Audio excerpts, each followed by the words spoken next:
মা শারদার একজন ভক্ত ছিলেন স্বামী ভাস্করেশ্বরানন্দজি। উনি যখন সন্ন্যাস নেননি তখন একদিন উনি তখন বাড়িতেই রয়েছেন ঘরের মধ্যে, এবং সেই ঘরের দেওয়ালে একটি ছবি টাঙানো ছিল। ওই শিবের বক্ষে মা কালী স্বয়ং পা তুলে দাঁড়িয়ে আছেন, এরকম একটা ছবি। তো ওই ছবিটি দেখতে দেখতে ওনার মনে একটি প্রশ্নের উদয় হলো যে স্বয়ং মহাদেবের বুকের উপর মা কালী পা তুলে দাঁড়িয়ে আছেন। আচ্ছা, তাহলে মা বড়, মা কালী বড়, নাকি শিব বড়? কে বড়? এই দ্বিধা ওনার মধ্যে উদয় হলো। সেই মুহূর্তেই ওনার ঘরে ওনার একজন বন্ধু, অধ্যাপক বন্ধু, ওনার নাম ছিল মন্মথনাথ মুখার্জি।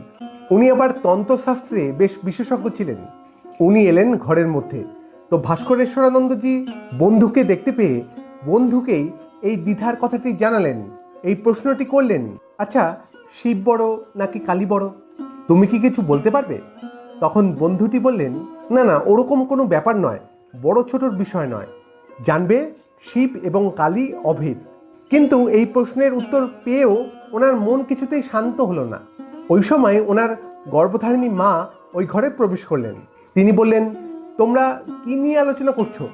তখন ভাস্করেশ্বরানন্দজি মাকে প্রশ্নটি জানালেন যে এই প্রশ্ন আমার মনে অনেকক্ষণ ধরে উকি দিচ্ছে, যে শিব বড় নাকি কালী বড়।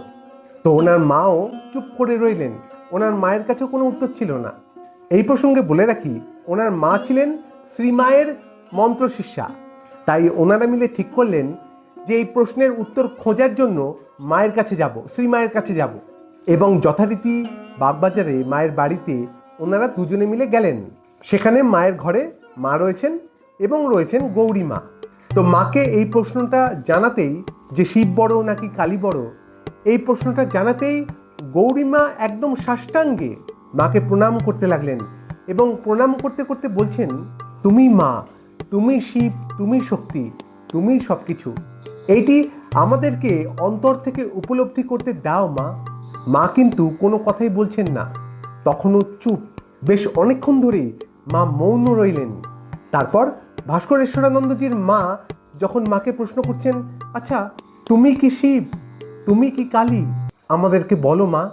তখন হঠাৎ করে মা মৌনতা ভেঙে দিয়ে বলে উঠলেন, আমি শিব, আমি কালী, শ্রী রামকৃষ্ণও আমি। তার মধ্যে আর আমার মধ্যে কোনো ভেদ দেখবে না, আমরা অভেদ।